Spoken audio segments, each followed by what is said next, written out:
Now we'll go to Romans 10th chapter, 3rd verse to verify it. What Paul says about this CCC 2779. See, I'll first read the 3rd verse, then I'll come from first. For being ignorant of the righteousness that comes from God and seeking to establish their own, they have not submitted to God's righteousness.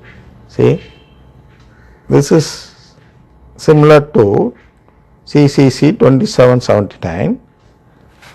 People who try to establish their own righteousness to go to God, like how Martin Luther says that atonement is the righteousness that God is doing, and Muhammad, Muslim people, say that avengement is the righteousness done by God. And here in our Catholic faith, we believe that it is agreement that is the righteousness which comes from God. This agreement only, we call it as the new covenant. We make a covenant with God and thus ask for this redemption, and since we have asked, He will give it to us, is what we believe. In Cirak 15th chapter 14 to 17, if you read, you can understand this.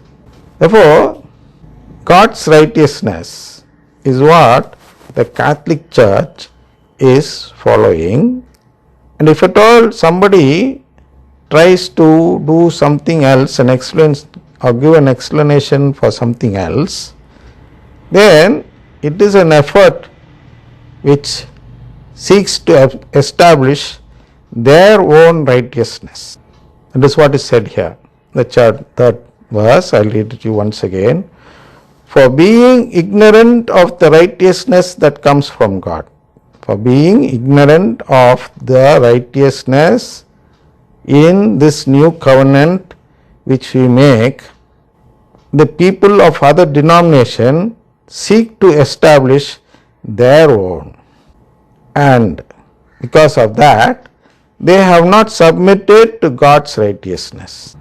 This is the place where Satan enters. Satan's work enters. And it is because of that Jesus says that somebody who does not care about the sheep is an hired hand. The one who tends the sheep of the Catholic Church should know what is God's righteousness.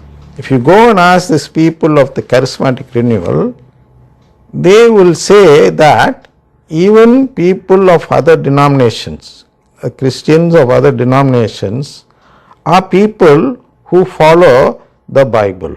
So, they believe that both the faith, that is the faith against the Eucharist and the faith that depends on the Eucharist, are both same. If at all you believe like that, it means that you don't believe in the Eucharistic Lord.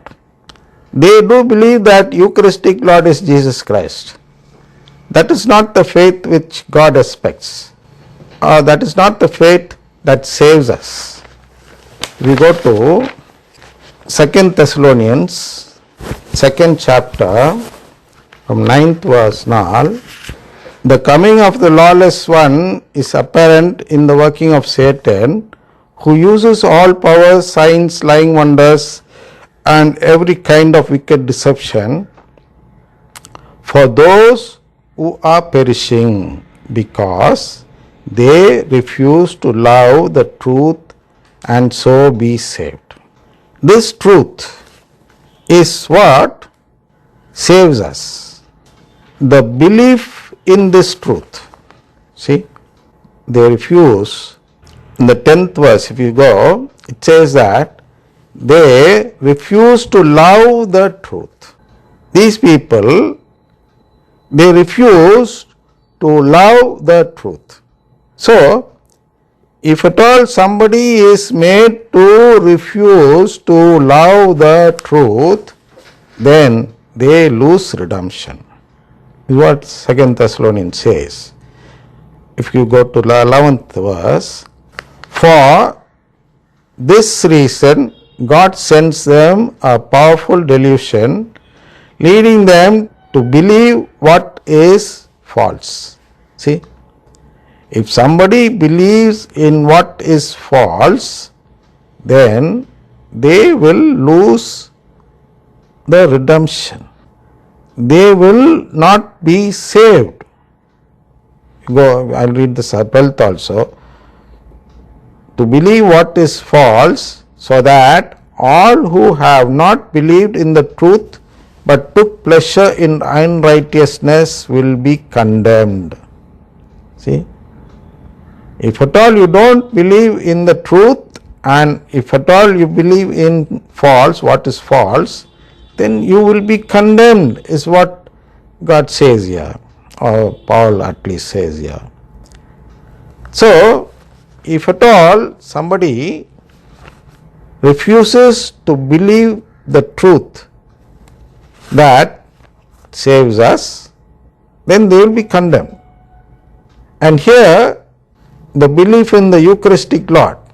So, the belief in the Eucharistic Lord, if that has been removed from us, we will be condemned. It might look a bit, what do you say, inappropriate, but if at all you know what is redemption and how we attain it, you will be able to understand the seriousness behind what is said here. Yeah, I have an allegory I've given to you. I think it would have reached you by now. Allegory of the parable of the banquet. This is an allegory